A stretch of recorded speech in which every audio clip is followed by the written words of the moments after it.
Okay.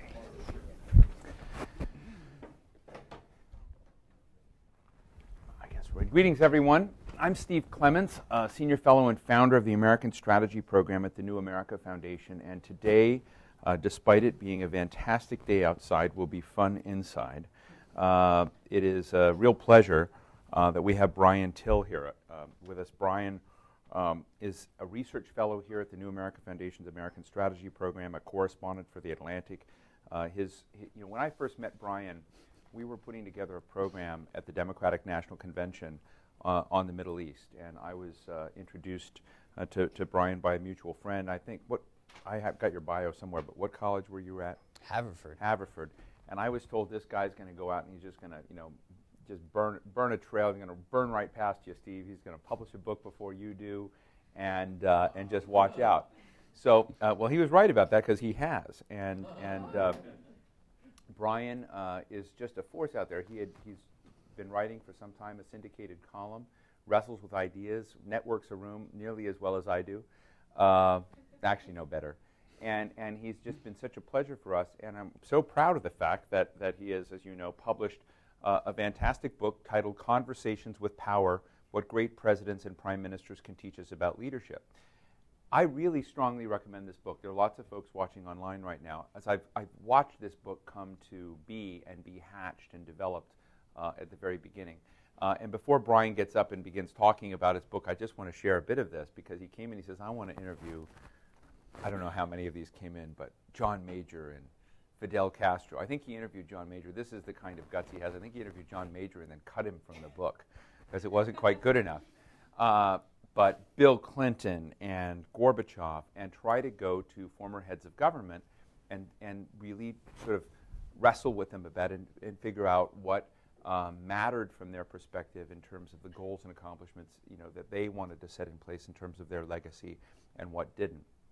And he's done a masterful job of telling these stories, and I'm so proud of the book. I actually, in contrast to many of the books I sat here and host, I actually sat down and read much of this one, and I recommend it to everyone too. So I hope you'll give a very warm round of applause and welcome to Brian Till, who's going to share with us a bit, and then we're going to have a conversation, and then have beer and wine and celebrate. So Brian, thank you for joining us. Thank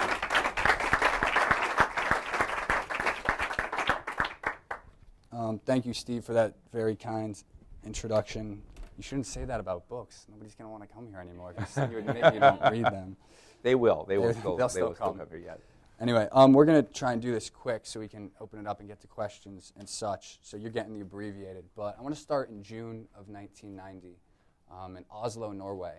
And there's a fiery woman, a Norwegian prime minister that the British Independent called a Viking warrior incarnate. And she's there and she's waiting for Mikhail Gorbachev. And Gorbachev, I'm sure you all remember, was bringing the Soviet machine to its knees in the second half of the 1980s. And Gorbachev's been putting it off for months to come get this Nobel Peace Prize, and he finally comes. They go through the bilateral ceremonies, all of this, and when it's just the two of them, just Mikhail Sergeyevich and just Gro, he grabs her hand beneath the table and says, I don't have control of this country. I don't know what's going to happen. And she says it's one of the most shocking moments of her life. And she told me about it when we met at her home in Nice last summer.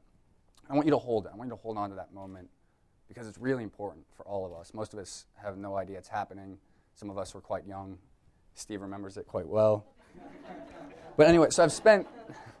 I was going to give you an easy time in the Q&A session.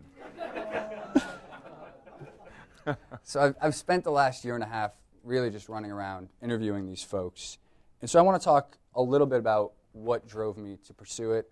I want to speak a little bit about the lessons I've pulled, and then a bit about what I think it means for this generation, for the millennials.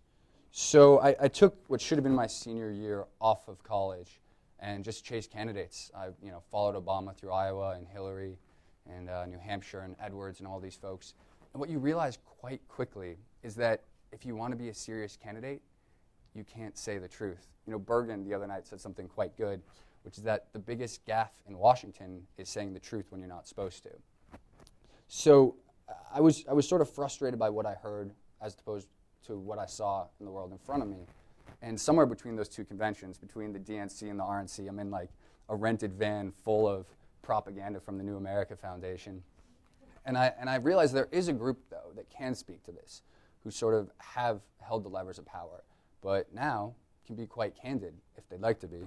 And it's these former heads of state. And opposed to me, who can blog about this all he wants, if Bill Clinton says we might lose on climate change, that our minds may not expand enough to avert the worst, you'll probably listen. Or if it's Helmut Schmidt, this old Nazi artilleryman who was a West German chancellor, and this guy literally smokes about 100 cigarettes a day. He's 92. And if doctors have said, if you stop smoking, it will probably kill you. So, when he says something like, yes, leaders today simply don't grasp the threats inherent to modern society, to a globalized society, I hope you'll listen. So I kind of set out on this mission, and I think they've spoken volumes, and they confirmed a lot of what I believed. And I think that climate change is a massive challenge that we haven't wrapped our minds around yet. I think that this planet may not be able to sustain 9 billion people, which it'll have by 2050. And so I want to jump back to Gorbachev, though, because Gorbachev, he should have never been the Soviet premier. He grew up in the Soviet East, which was occupied by the Nazis during World War II. That alone should have stunted his rise to the party. Both of his grandfathers got swooped up in Stalin's purges. That, too, should have stopped. But he fights his way into this ruling Politburo. And he knows better than anybody else just how far they're lagging behind. This guy was masterful at finding ways out. He traveled to West Germany, he traveled to the Netherlands. He goes to Alberta and finds that cows are miraculously producing twice as much milk with about half as much labor. He runs around France for 3 weeks in a rented Renault with his wife and another couple. So he gets there, and he begins. And he's always aware of one man, and that's Nikita Khrushchev, whose reforms were undone. They were too ambitious. So he started on the political side, which he was right to do, but the economics lagged. And so a year after he sits down with Gro and says, I don't know what's going to happen in this country, he did something incredibly bold. He goes to the G7 summit in London with John Major, with George Bush Sr., and he says, we've opened the system politically. We have a free press that's assaulting me every day. It's time for the economics. You guys have cobbled together somewhere in the range of $50 to $70 billion in the last year to save tiny Kuwait, and the Russian people need that. He's got a plan. The institution, the communist government, controlled everything, right? But most importantly, property, prices, and trade, which absolutely stifled all innovation, all creative economics. So he said, we're going to free 70% of prices within the year. And the Japanese prime minister said, that's not good enough. And they turned him away, empty-handed. It was only Margaret Thatcher, who had been deposed at that point by Major, who said, you've got to help him. You need to do something here at this moment. But we didn't. And 3 months later, there's a coup, and Gorbachev's wife has a stroke. His daughter suffers a nervous breakdown. He obviously survives. His wife actually burns all of their papers, and Yeltsin comes to power. And the economic reforms that Gorbachev hadn't had the courage to tackle for 6 years, and the reforms that he thinks should take 20 years, rightfully so, Yeltsin says, we can do this quite quickly. And in 3 months, he signs it all away. Half a dozen oligarchs basically pillage the wealth of the Russian people. And we're still grappling with that today. And ironically, we ended up giving them all the money. Clinton, in his term, gave about $7 billion. $3 more billion followed from Bush. The World Bank gave about IMF gave $22 billion. IMF did 12. But in the process, we watched this society collapse and go from the worst of totalitarianism to the worst of capitalism overnight. And in that, I think we see the dangers and the lessons. There's this incredible moment in 91 in an arms control summit where Gorbachev asked Bush Sr., he says, do you even know what kind of Russia you want to see come out of this? And Sr. gives him some diplomatic answer. And Gorbachev says to him, I very much hope that the answer to the question I put to you will be that the United States wants to see a more dynamic, progressive, and secure Soviet Union. So far as we are concerned, we want to see a United States that is prosperous and strong and secure, and that is our close partner. We want this no less than you do. We want our two countries to be more dependent on each other. And this Soviet kid who had written his senior thesis about the greatness of Stalin had come to understand interdependence and the way a globalized world should work. and his capitalist partners were well behind. The tragedy of it is we're still locked in that thought. You know, we see Barack Obama dwelling a lot of support with the fear of China, and we still see Russia sniping and reacting in the way we could have only expected for society that had to turn in and rot on itself. And that's throughout this book. All of these folks saying, we don't have it yet. We haven't figured out how to lead in this world. And that's to a large extent our challenge. That's what we get to grapple with. So I want to talk about some of the lessons now. And one of the big things you take away, this isn't really a lesson, just kind of an aside, is they all lose. Both Bushes, Clinton, Tony Blair, Kennedy, FDR, Reagan. You climb back, all of these guys have tremendous defeats, but they get back in, right? They're impossibly resilient people. One of the other things that you pull is that they wish they had been more focused. They had spent their political capital in a much more concentrated way. And that's exacerbated by the media age. And we could talk about that a little more later on if you guys are interested. But by far, the biggest thing you notice over and over in this is a lesson on public opinion. And all of them, Havel, Brundtland, Schmidt, they say people are enthralled with public opinion now. They lament the extent to which their advisors were just transfixed by it. And what they say is that public support for a president or a prime minister matters a great deal. But on individual issues, it really doesn't. You know, Clinton, in 1980, he's lost a re-election bid for governor. This is the second time he's lost. And he's 34. His career could be over. And he goes back to the Arkansas Law School where he had taught. He gives a lecture at Diane Blair's class. I found this in this great Arkansas Press book that I don't think anybody had touched in a library for years. And he says great politicians don't give a rip about public opinion. This is from the guy that just devours numbers, right? Anybody that knows anything about Clinton, he's just Stan Greenberg, his pollster, writes in a book that when you hand Clinton numbers, you might as well just not even try and talk. He's just in them. He devours it. And he says, no. So I asked him that. I said, you said this. What do you think? And he says, I think that's true. He said, I think any poll is a picture of a horse race that's nowhere near over yet. And you can't lead from the median of public opinion. People hire you to deliver. And the most important example is actually from Barak, Ehud Barak, who was with Clinton at Camp David in 2000. And while he was there, he kept telling one story. And it was about Begin, Menachem Begin, who made peace with Egypt in 1979. And Begin, it was like all of these things. Kashmir, Israel, Palestine. We know what the solutions are going to be to these things. So in the case of Egypt in 79, it was a land for peace. It was this vast wasteland of desert, the Sinai Peninsula. I drove across it one summer, and there's nothing there. There's no value. It's strategic depth if you're at war with a neighbor, but otherwise it's pointless. So when Begin goes, a third of the Israeli public says, yeah, give it back for a peace deal. That's a good call.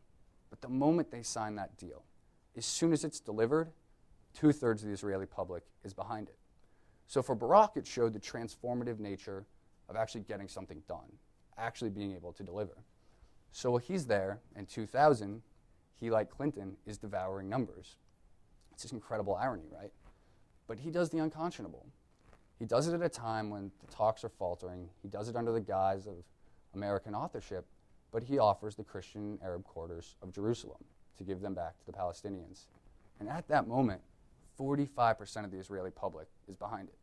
So you can extrapolate. We can think about what happens if they actually manage to deliver that deal. Helmut Schmidt, this Nazi in his smoky Hamburg office that feels like it's straight 1974, I was pushing him on numbers about East Germany. Because of the financial collapse, I think there's a good chance you see political pendulums start to swing and people start to reconsider a lot of things that they took for granted.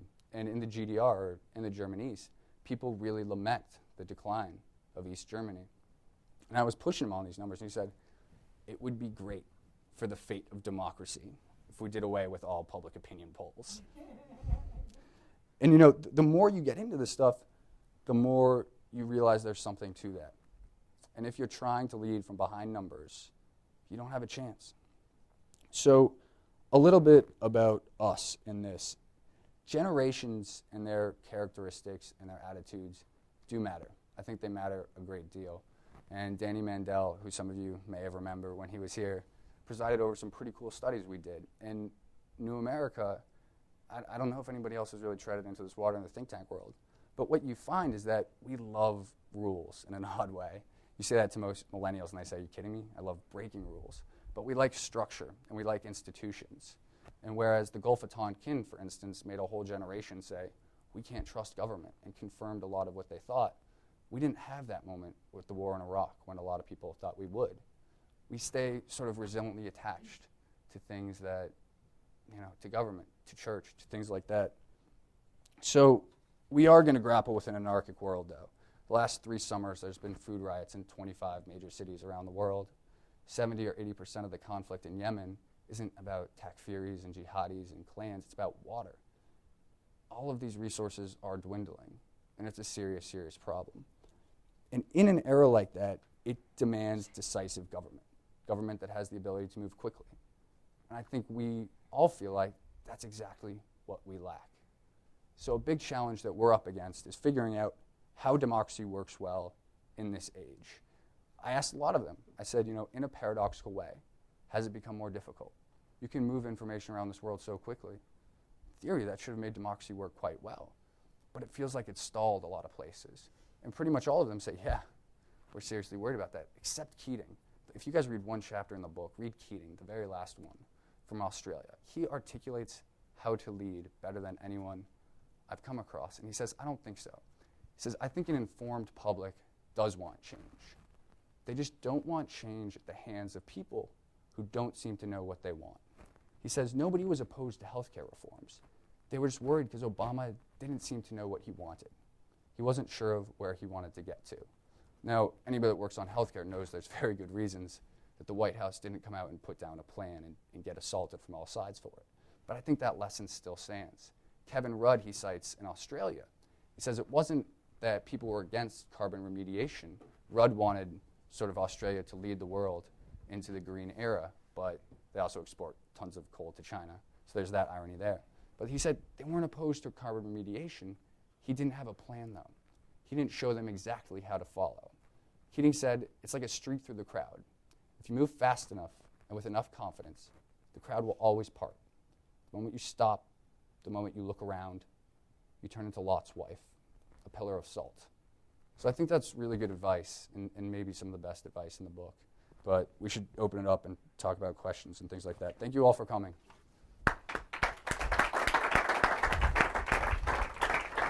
Brian, thanks for giving us the slices of this project that helped animate you and think about it. The issue, you've interviewed such interesting leaders. I had the opportunity one night to have dinner with Paul Keating at his sister's home, and he is exactly like that. And, we've talked about this. Leaders that make their own weather, and who seem to, in their presence and whatnot, change the way gravity sort of works. And I had that sense of Keating very much.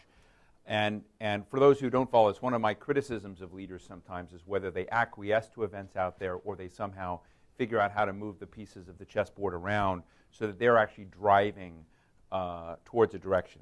And if you read my blog, the ones I really hack at are those who seem to acquiesce to things versus those who try and animate changes. So I guess were there leaders in this project that you interviewed that sat in the back row, that were passive, Through their didn't lives? quite understand that they were driving change, weren't just a function of their world and their public polling, but in fact needed to lead and jump ahead? And if they were, who were the most interesting standouts among all the folks you had here? Everybody wants to know, who's your favorite, and it's not a favorite. Yeah. They might have been, oftentimes people that make their own weather would be your least favorite. Yeah, well, Gorbachev makes his own weather, that's for sure. Some of Havel, there's a terrific quote in here from Václav Havel, who led the Velvet Revolution in the Czech Republic. And he does something that nobody else does that I notice, and that is that he tries to never say the same thing twice. Save one thing, and he says this as often as he can, and that is that he knows many other people could have done it better than he did. And that is just so rare, right? For someone to be completely self-effacing and have a politician to be knocking down their own record. Are you kidding me? It's just so counterintuitive. So that's another great one to read. So he doesn't change the weather. He rode a lot of currents quite well. F.W. de Klerk changed the weather. He and Gorbachev change this world in ways that were unfathomable before they came to power in a lot of ways. And there's this the question of power in a room really intrigues me, because some of these people, some of the best leaders in this book, enter a room and you have no idea who they are. I was at the Club de Madrid to find a bunch of them in this regal old hotel. There's probably 30 heads of state there. And I get there and there's all this security. It makes sense. There's some UN special envoys, there's powerful people. It's the Jonas Brothers. The Jonas Brothers are staying in this hotel, right? So you have this incredible scene where 4 or 5 presidents will get off an elevator and this pack of teenage girls will just go, Yeah, it's amazing. But so many of them don't change the weather, And I think the Havel quote I'm trying to work my way around to, he said, I had a friend. Well, let me start from another part. He said, I've noticed that a politician often has a halo around him. It has nothing to do with whether he's any good or a complete fool. It's just the position gives a person a special aura. He says, I started noticing it when I appointed a friend as my foreign minister. He said, all of a sudden I started respecting him more and started listening to him more. This was a guy I'd been in prison with, but, and that's interesting. And I think, the crowd, the power lies with the crowd. That's something I say in the intro. I start with John Edwards at Haverford. And, from behind TVs, it's so easy to dismiss these people as Pauls and their jokes. And you look at Boehner and you just laugh. But when they get in front of a crowd, it's something else altogether. And you realize that collective attention does something really intriguing. And then whether it stays with them, it seems to be a function of the size of their ego, to be perfectly honest, in terms of the weather in the room. So like Gorby walks in a room and you feel it. Clinton walks in a room and you feel it. So the authoritarian types you interviewed here were who? About Musharraf and Goh Chok Tong. Yeah. So many people might not put Goh Chok Tong there, but I would. I did. You would, right? Yeah, I would. Good. So what was the biggest difference between the authoritarian leaders and the non-authoritarian leaders? Well, those two are very different. And the one I really wanted was Zhu Rongji from China, who was the premier for Deng Xiaoping when they were opening up this economy in the 70s. And everybody, that's one of the things you learn to do, is after you interview any of these guys, you say, who's next? Who do you really respect? Who should I go see next? And oftentimes there's clouds around them trying to secure their legacy, and it's tough to tell where the weight is in the ship, so to speak, where the real talent is. And Zhu Rongji was one I really wanted, but they don't let you see the old guard so well in China. So Singapore is an interesting metaphor, and I've tried to use it as that. I don't know how well, but Singapore is a fascinating little city-state for a number of reasons. For one thing, it just really works. They've gone from squalid backwater, as cliche kind of holds now, to a first world state, and they did it by planning very carefully. They sort of have this, David complex, bar none. They feel like they could just be ripped apart by the other forces in the region. And they're authoritarian in that they control business very carefully. It's hard to find, a press, Wall Street Journal, Time Magazine. You can go through the list of people that have been on the losing end of lawsuits in Singapore. If you challenge this regime, they will go after you. But at the same time, it's sort of this Faustian compromise, because the people who live there have an incredible quality of life, particularly when they look at Malaysia next door, So it's authoritarian in interesting ways. Musharraf, on the other hand, right now he's trying to be a democratic president, right? He's going to go back and run sooner or later, but that's very tough, having been a dictator. And I sort of push him at one point, and we're talking about democracy, and he says, you've got elections in Egypt. You think that's a democracy? That's not a democracy. And now he looks super prescient, right? Like, he totally saw that one coming 5 months early. But beneath that, as he keeps rolling, he says, listen, this is a responsibility of a government. It's to ensure the welfare of the people, to ensure that the state is progressing, and to provide security. That's it. He says that's underlined 10 times. So a lot of us look at that and say, Jefferson, how about the Fourth Estate? How about civil liberties? And his thinking is that those come alongside an improving economy. That is sort of the froth that you get once you get there. And I think, Francis Fukuyama, at the end of the Cold War, what came out? The consensus that capitalism and democracy were the right answers.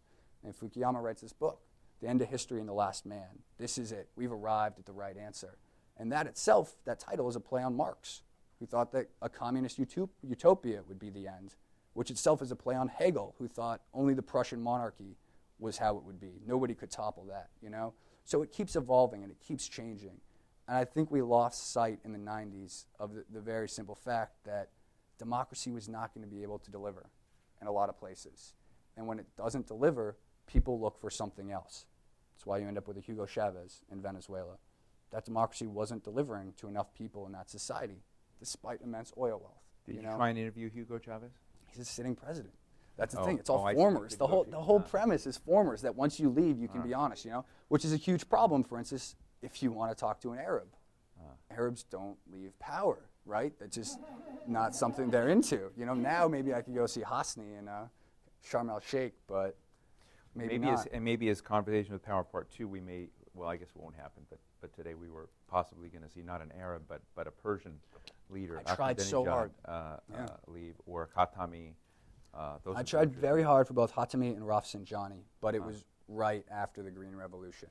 And, you know, they both get out of Tehran. They've got little bungalows they scoot away to. Well, maybe I'll help you with part 2. There was a book written by one of our fellows, Eric Liu. I can't remember what it was, but How You Learn, or something, you know, really soporific, you know, something just, you know, really pleasant. And it was basically looking at how people teach or learn things, and I said, where's the Darth Vader chapter? Where's somebody that learns how to become a drug dealer, or you know, someone who knows how to run an organized crime node, or you know, who becomes a really good spy? And he said, and I said, that'll get you on Oprah. Actually, I think he got on Oprah without the chapter, but I would buy that other, you know, the dark side book. And it does ask about dark side leaders. And so what I'm really getting at before we leave Musharraf, did you get a sense from any of these guys, when I think of a president or I think of a prime minister, it's not always about, you know, the choices that are easy in the front pages. Even the hard choices are ones where I don't think people have a sense of the stress and tension of making, oftentimes, or what are life and death decisions, or the sense of their own vanity getting in the way, or the pet. I mean, I used to work for Richard Nixon. The pet impulses that people may have, the vendettas they may have. Did you get into any of that kind of juicy, dark stuff? Yeah, definitely. You know, Cardoso talks about, I mean, it's a huge issue with the vanity of it, particularly because it's so hard to say no to a president. If you work for one of these guys, your influence depends on your relationship with them oftentimes. So it's hard to deliver really hard news. And so Cardoso, this first president from Brazil, is quite good. And he took it from, you know, an economy with hyperinflation, a country looking to have an AIDS epidemic like South Africa, where a third of the population has it. And he built it into a brick nation. You know, this is one of the economies that people are really excited about, and they averted a disaster. And he talks about, you know, he just wouldn't read bad press. When, you know, people went out and said nasty things about him, particularly members of his own party or sort of this political class of oligarchs that goes wherever the government is. So they were in Lula's government recently, and before that they were in Cardoso's government. He says you just can't read it. You just can't touch it. And Major was one who was often accused of that, of being too infatuated, you know, with his ego and with his bad press. But there was something else right at the beginning of that line of thought. Oh, did I ask? Yeah. Going back to the dark side. Oh, yeah. I initially, I wanted it to be like tyrants and prime ministers. And I just wanted to go find thugs and talk to them. But once you read a lot of interviews with warlordy folks, you realize that when you read one, you read them all. You know, they don't really want to have thoughtful conversations. They just want to tell you their side of things. They don't give and take and measure and consider very well. Before I open to the floor, let me ask one final question. After President Obama won the election, but before he was inaugurated, I wrote a piece on my blog. Essentially, the title was something like the most important personality Barack Obama had to learn from the last administration was Dick Cheney. Now, the title wasn't that long, but that was the purpose.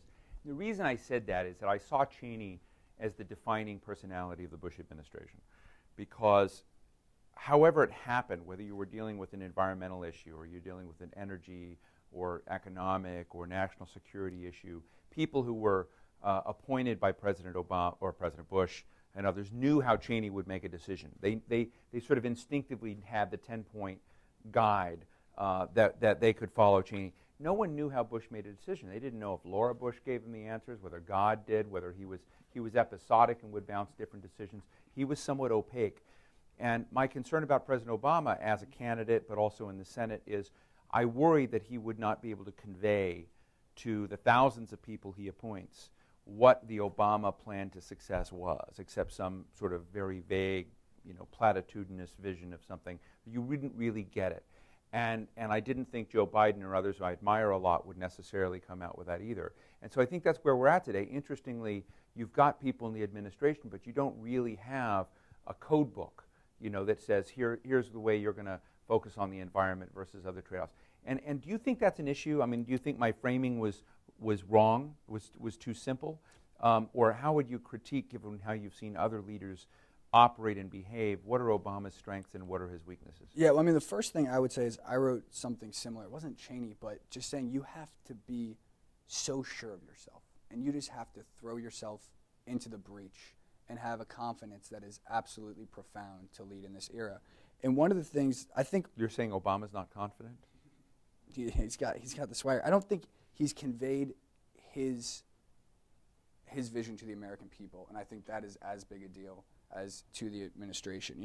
Keating, one thing he says is, listen, I had a conversation with the Australian people for 13 years, and Obama communicated with this country, and particularly this generation, in a way I had never seen anybody do that before, and then he sort of cloistered away and got into sort of political speak. And one of the things that's interesting in this is, as a function, I think, of the digital era, we want people who are in constant communication, who are explaining things to us, and they don't do the canter. They don't do the Boehner. One thing I'll give Paul Ryan credit for is he has a conversation. He doesn't come out and say the same talking point 4 times. He entertains serious questions and engages on some level of debate. And I think we are so sick of stale talking points. There was this great thing probably 3 weeks ago. Obama had a fundraiser in Chicago, and he just laid out his budget stance. Go listen to it. He says, they thought they were going to nickel and dime me and get me to move on health care for a 6-month spending bill. Are you kidding me? There's no way. There's absolutely no way. And he was back to this incredible tier of communication where it was so candid and it was so honest. And I think if he goes back there, we'll be much better off. But an interesting thing happened about December as I was sort of trying to think about, how do you lead in this era? And that's that they started hiding him away. Our government, more and more now, I think resembles, almost a parliamentary system more than an American system. Committee chairmen in the House matter much less. It used to be if you voted 70, 75% of the time in line with your party, you were a good Democrat, you were a Republican. That's up, 90%, 92, 95% of the time at this point, right? So I think all of that demands that you sort of lead more like a parliamentarian. You're out there all the time, or you have somebody out there all the time. And in December, they said, he's out there too much. He's become a negotiator-in-chief. And they pulled him back, and they pushed out a bunch of the cabinet folks and said, you guys sort of lead the charge. And I don't think that plays. The tough part is the record is pretty good since then. He's been doing very good things in the meantime.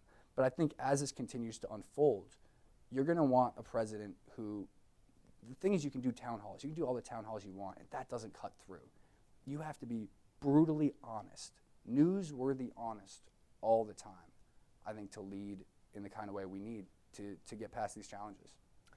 I'm much more comfortable with lying, creative lying. But that aside, we'll have that discussion over a beer. Let me open the floor. Jed Schilling. Yes. We're going to get the microphone to you. Okay. Thank you. Jed Schilling, the Millennium Institute. Very interesting comments. Did you talk to any of these people about how they viewed long-term issues where the results would not be evident until after their terms in office and Democratic elected things or several years later? Because things like climate change, obviously the impacts of things we do now are going to take years, if not decades, to show. And you mentioned the problem of the population hitting 9+ billion in 40 years. Well, that's going to cause huge problems if we don't start acting now. So how do these people deal with long-term issues? Yeah, I mean, absolutely the consensus in the book that you have to work so hard to lift your eyes up and sort of see over the horizon, and that is what great leaders do. They think in generations. Major said, anytime you consider a policy, You got to put yourself 20 years down the line and see how it looks. And that's the reason he kept Britain out of the euro. He said, I saw United Germany being an absolute incredible economic dynamo, and I saw Europe being locked in a currency that fit Bonn and fit Berlin and didn't fit everybody else. It comes up again and again and again that great leaders have this long view, and that is harder and harder to do, though. I think, just to editorialize, I think that it's a huge challenge, because I wonder, as a guy in the ideas business, in the think tank business, writing, whether or not the awareness of problems ahead is enough, and whether you have to take a different strategy if you're going to avoid a shock-driven reactive strategy, which is what I think is 90% of what we do. Yep. If you're going to avoid that, then fundamentally, I would disagree on talking honestly. That's fine, you can do it, but essentially it's a function of marketing, seduction, moving an agenda whatever way you can, and hoping that I look at DC as a free trade zone for competing over different things. If you didn't put a moral weight on any particular group, you can end up with very amoral, even immoral outcomes. And I don't think that's necessarily good, but it does empower those who are worried about climate impacts long term or others, not to just rest on their laurels that they think somehow truth is on their side, because I think they abdicate the field and that arena of competition to others. And I think that when I was reading Brian's book, I get the sense that many of the leaders that you are dealing with really do see it the same way. Absolutely. It's not just a function. They see themselves as agitators essentially competing against other forces, and I found it very compelling. No. Yeah, as long as you get the mic, and then we'll go to Al Milliken. Wait, in the meantime, let me jump on that. We are so reactionary, and that comes across very much in here, that in moments of crisis you can lead and publics will follow to an extent that is absolutely incredible.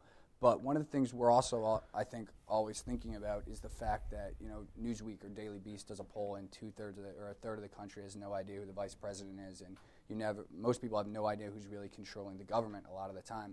And Schmidt says, listen, it's the fate of any democracy that those who do vote have no idea what they're doing.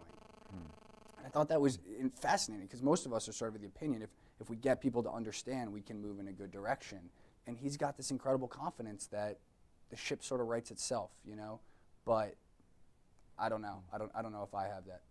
Well, and one of the problems with the Merchants of Doubt is that so many special interest groups are putting out false information to defer attention to serious long-term problems. Back from the tobacco industry said smoke wasn't dangerous, to the people who are doubting that climate change is really a problem or man-made. Yeah, and one of the things I think that's great about our generation is we really don't care about political parties.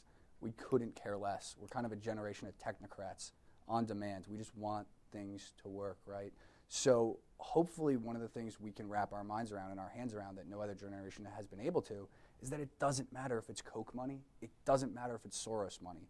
If you are being paid to run for office, it poisons our politics, And I think most of us are of that view. The Supreme Court and the most dangerous man in America, John Roberts, aren't of that view, and that's disconcerting. But, I think we all agree on that pretty well. Al Milliken. Al Milliken, AM Media.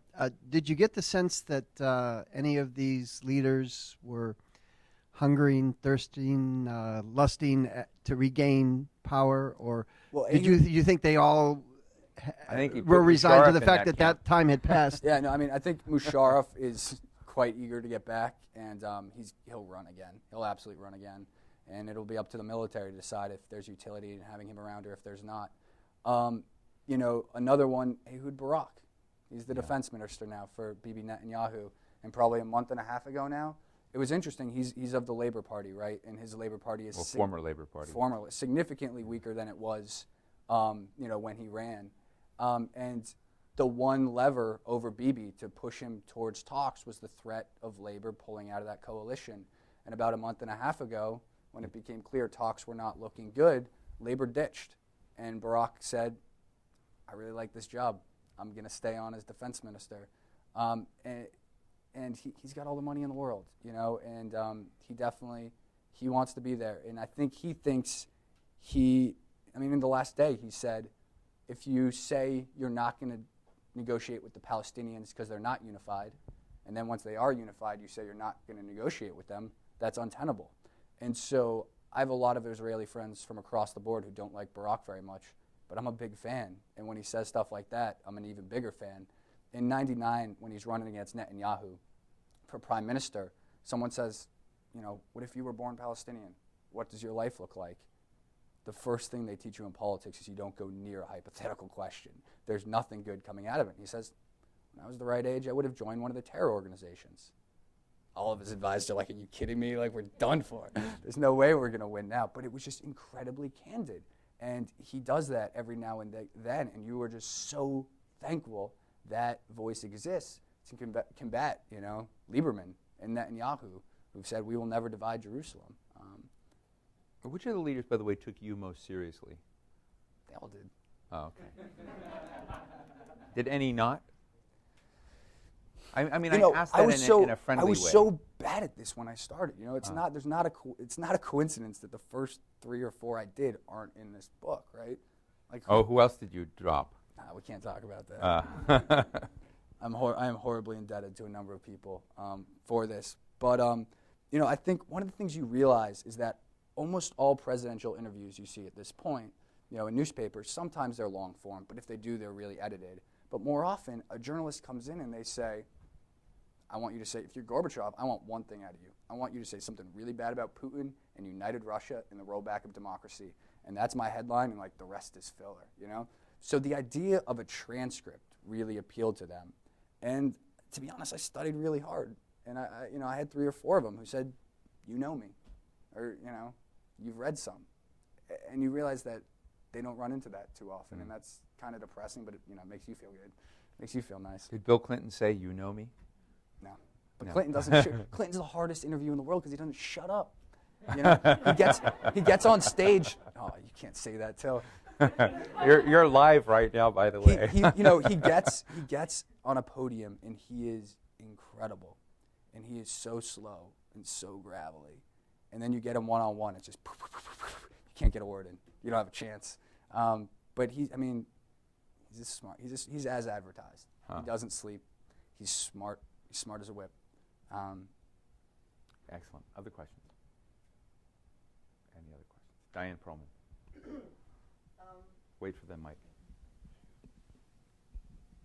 Anyway, I remember in the 80s when I started getting involved in the nuclear issue, we had this thing called the retired admiral syndrome, that people who were working on, developing, targeting all the whole nuclear issue, when they were inside the system, would be part of it, and once they retired, they would come out and speak the truth.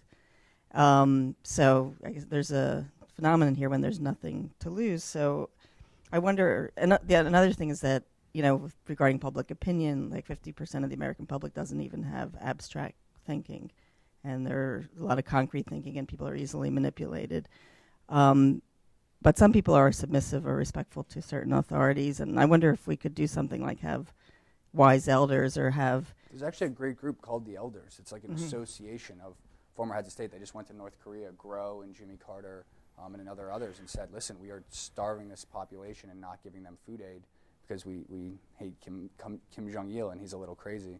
Right. So there are some good groups out there of these people, and they're speaking truth, and they have the courage to come out and be quite candid. And that's what I was really trying to do. I thought doing this that maybe I'd get some big ones, and maybe I'd have a reasonably good interviews with them. I think they actually came out quite well, but it was really about leveraging those names to get people like Lagos from Chile, and get Cardoso from Brazil, and get their voices heard a little more. Well, I wonder, if they could have more of a presence, or if the people who are in power who don't feel like they can speak truth, if they can sort of help them out by saying what other people can say, or if there could be some way of giving them more presence or credibility, or... Yeah. And after this, we're going to have a drink, so make your answer a good one. Oh, my God. I think the truth is that they're out there, and they're making statements, and it would be great if we could give them louder megaphones, and that's what I've tried to do. And presidents do call on formers, and Jimmy Carter talks about that a little bit, his relationship with other presidents and trying to buy space at times. But it works both ways, right? Clinton kind of forced Obama's hand, or tried to force Obama's hand a little bit on Libya, when his wife was advocating quite hard out front for a, she's walked it back now. They're trying to make it sound like that National Security Council conversation was Hillary just pitched it. I'm not sure if that's the case. But, you know, past presidents have an interesting role in their particular sovereign, and sometimes they're helpful, but sometimes they're not. And, you know, I give W a lot of credit for, I think a lot of the people around him would like him to say things and speak up, but he's chosen something else.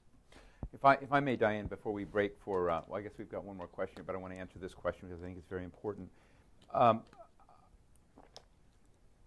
The biggest gap between formers and incumbents is the fact that, and I can say this from knowing fairly well and have met all of our former presidents that were still around even when they weren't. You know, I was at the Nixon funeral, and you know they were all there, knowing all the former national security advisors, and so you sit in a group of people, or at the New America Foundation, we have all the former CBO and OMB directors on the Center for Responsible Federal Budget, and that's Maya McGinnis's shop. But in these areas, you see how formers behave, the views they have, and you say, wow, those are somewhat sane positions sometimes.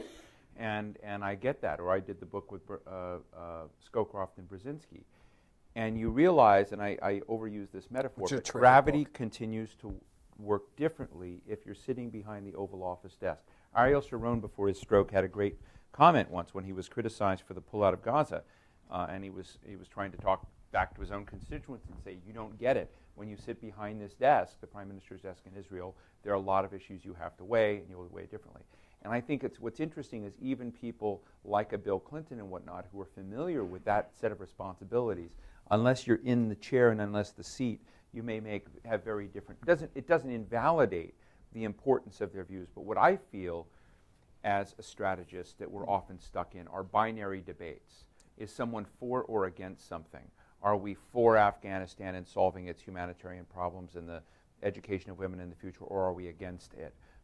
Rather than looking at all these kind of other synergistic questions. So oftentimes, what I find most important with former leaders is not their binary view of something. I want to know how they think and how they weigh the many contending factors around a decision. It's so much more of an important lesson, I think, for young people to get than what they may feel on any particular conflict or choice or something, because I feel that our TV, these vapid things on CNN and MSNBC and Fox of this view versus this view, the fact of the matter is it's a shades of gray world with 6 or 7 different views with lots of different scenarios.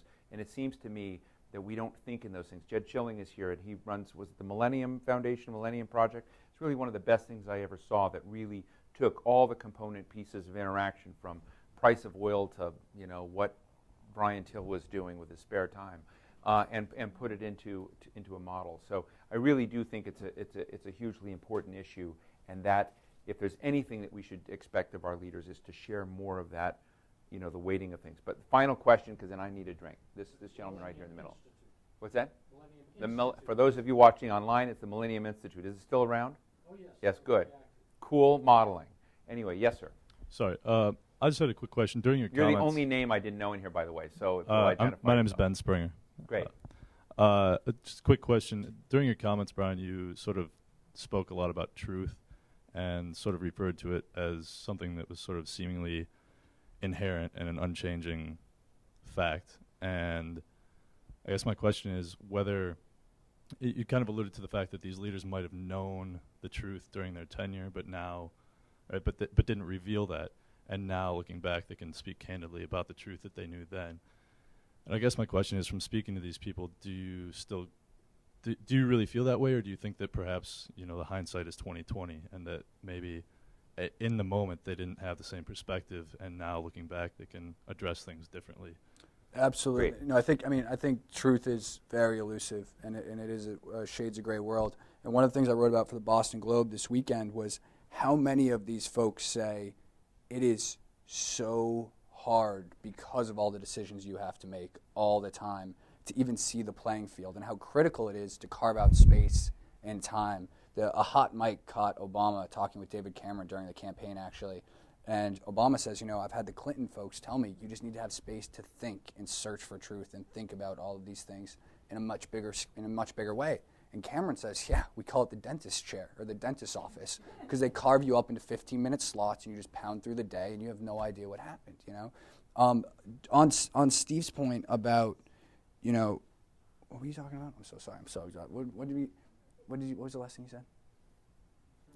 I Just said flowing, something just really flowing up. great about the complexity of decision making. Is what I don't know. Oh yeah. Yeah, Grow about- Brundtland. about- Grow Brundtland is really good on this in news, dude. Grow Brundtland, it says people just aren't given the right messages about how complex these things are, right? And this is what we get. We get back and forth. We get this is right, you're wrong. And I think a lot of us in this generation, one of our favorite YouTube clips is Jon Stewart, you know, with Tucker Carlson and the Raging Cajun, just dismantling him, you know, saying this is the problem. This is, you know, what is hurting our democracy really badly right now. And I think if we sort of scroll our minds back a little bit, and Jimmy Carter says this, he said, I had a halcyon opportunity to be really honest with the American people about energy, about the way we live.